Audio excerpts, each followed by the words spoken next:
So what do you think is the likelihood that the legislature will act on the proposal on remote sales, taxing of remote sales? I think it's a much greater chance. The question about remote sales, it's been very resistant in the past. It's almost like an uninformed ideological resistance. Messages that it was a new tax. It is not a new tax. It's been a tax that's been, it's called the sales and use tax. And as a conservative, we think most Floridians want to keep a sales tax system. And to keep that, you have to make it work in a changing economy. And since increasingly people can do business outside, firms outside can now do business right into our markets, invade our markets. It's more important now than ever to modernize. Just modernize, make sure it works, make sure people are honest and honorably comply with the law. So even there's two steps. Let me make this clear. There's two steps with collecting remote sales. The first step is Florida has to act, even independent of the Congress. All states have to act first to participate in the streamlined sales tax act. On a voluntary basis, doing so, we have seen other states raise tens of millions of dollars. Little Iowa, raised some $15 million a year on a voluntary basis.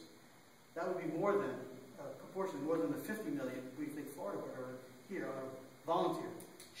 And if Florida participates, that dramatically increases the likelihood that the Congress will act, because we're the second largest state, depending on it, the fourth largest state in the nation.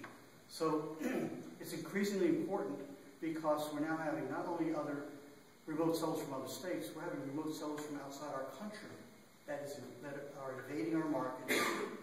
Assuming in Florida, we think on a voluntary basis, $50 million. If the Congress authorizes us to collect and remit, you're talking about $2 to $4 billion. That translates into over $50 billion of sales activity. Sales of goods and services that are benefiting countries and states outside of Florida and at the cost of jobs in the state of Florida.